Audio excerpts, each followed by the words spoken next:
3rd June 2026 இப்பொழுது evening வந்து 5:40 பிஎம்ல travel பண்ணிகிட்ருக்கோம். புதிய முதலமைச்சர் வந்து ஏதேதோ நல்லதெல்லாம் செய்கிறாரு. ஏதோ நம்மளை போல் இருக்கக்கூடிய ஒரு எளியவர்களுடைய வாழ்க்கையில் ஒரு சின்ன விஷயம் பண்ணினால் நல்லாயிருக்கும்னு நினைக்கிறேன்.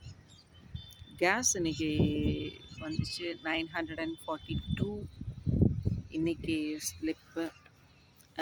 இது ஆக்சுவலாக இது வந்து பில் மெசேஜ் வந்து நமக்கு நேற்று தினம் காலையிலே வந்துருச்சு. புக்கிங் ஆகிறதுக்கே நான் வந்து 45 டேஸ் கழித்து வரும்னு சொல்லியிருந்தாங்க. அப்புறம் தான் நம்ம பண்ண முடியணும். அதே போல் 45 டேஸ் கழித்து நம்ம பண்ணிவிட்டு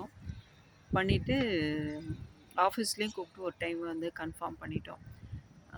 அப்போ வந்து அவங்களும் சொன்னாங்க உங்களுக்கு வந்துடும் 2-3 நாளில் கண்டிப்பாக வந்துடும் அப்படின்னாங்க. அதே போல் எங்களுக்கு மெசேஜ் வந்து கம்ப்யூட்டரைஸ்டு மெசேஜும் நேற்றுக்கு காலையிலே வந்துருச்சு. வந்ததுனால சரி அதுக்குன்னு சொல்லி 942ன்னு வந்ததுனால சரி அதுக்குன்னு ஏற்பாடு பண்ணி நம்ம எடுத்து வச்சாச்சு.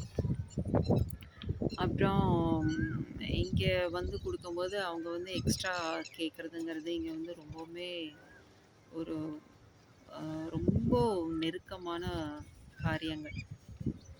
திருப்பூரில் இருக்கும் போதெல்லாம் அப்படி கிடையாது. நாங்களும் அதே இண்டேன் கேஸ் தான் பல வருஷங்கள் யூஸ் பண்ணியிருக்கோம்.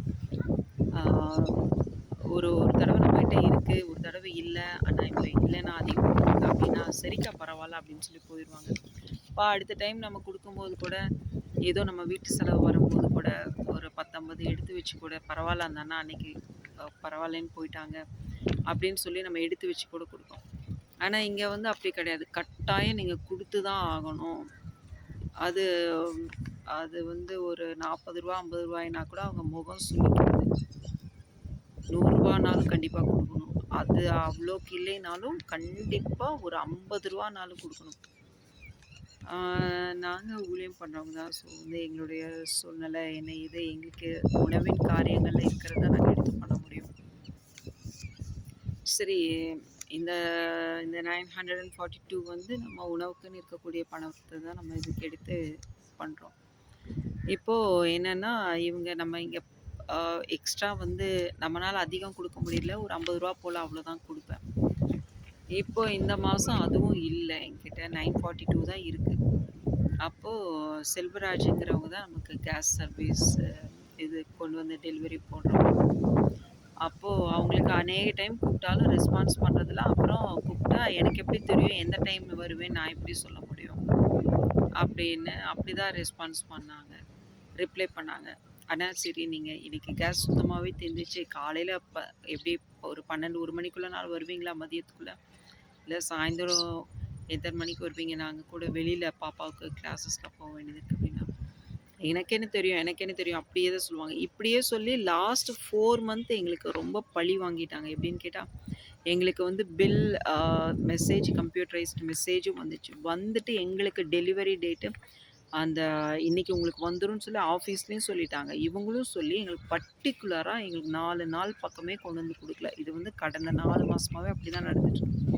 எங்களுக்கு பில் வந்து எங்களுக்கு கொடுக்காமலே இவங்க 2-3 நாள் டிலே ஆகி தான். அதுவும் போன தடவையும் இவங்களாம் கொடுக்கல, கணபதிபாளையம் போகிறவங்க தான் வந்து சர்வீஸ் மேன் கொண்டு வந்து கொடுத்தாங்க.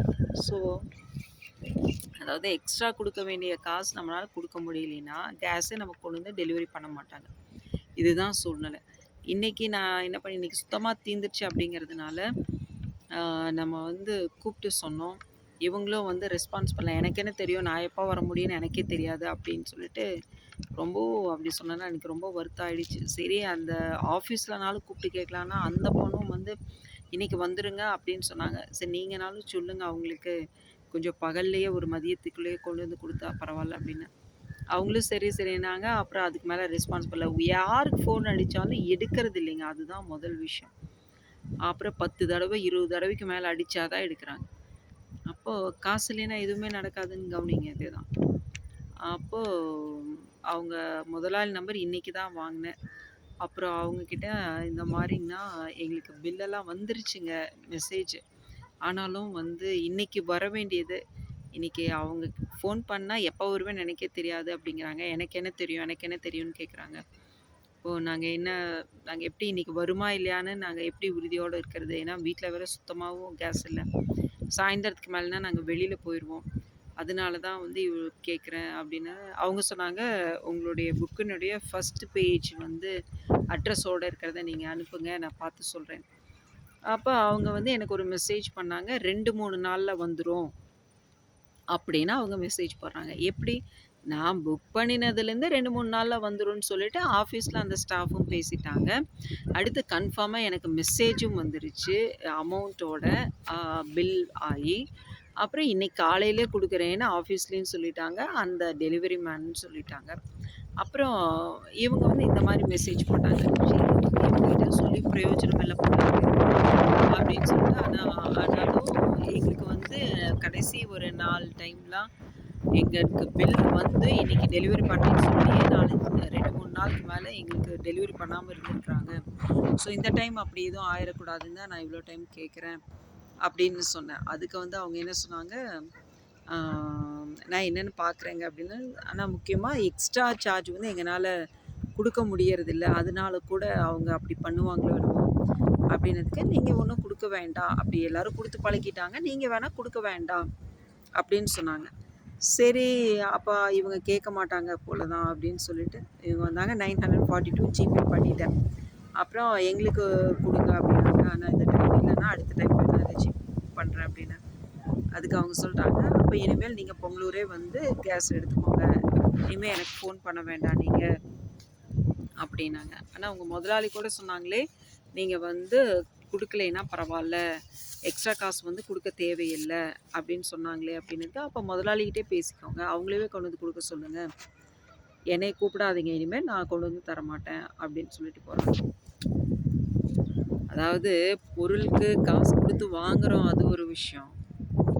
அதுக்கு மேல எக்ஸ்ட்ரா குடுக்கறதுங்கிறது நம்மனால முடியல அப்படின்னா கூட, அதுல இன்சல்ட் பண்றாங்க அப்படிங்கிறது கூட சரி, ஓகே. நம்மனால முடியல அப்படிங்கிறதுனால அவங்க இன்சல்ட் பண்றாங்க அப்படிங்கிறது. அதை விட அ இனிமேல்லாம் நாங்கலாம் கொண்டு வந்து தர முடியாது. நீங்களே போய் எடுத்துக்கோங்க அப்படின்னு சொல்லிட்டு போனாங்க. எதுக்கோ முதலமைச்சர் என்னென்னமோ செய்றாங்க. கொண்டு வந்து குடுக்குற கேஸுக்கே காசு வந்து ரொம்ப கஷ்டப்பட்டு கட்டி எடுக்கிறோம். அதில எக்ஸ்ட்ராங்கிறது எங்கனால குடுக்க முடியாத விஷயம். அதாவது ரூ. 50 ரூ. 100 அதிகம் குடுக்கறதுங்கிறது எங்கனால முடியாத விஷயம். அ இதுக்கெல்லாம் பார்த்து ஏதாவது நல்லது நடந்தா பரவால்ல. என்ன சொல்ற?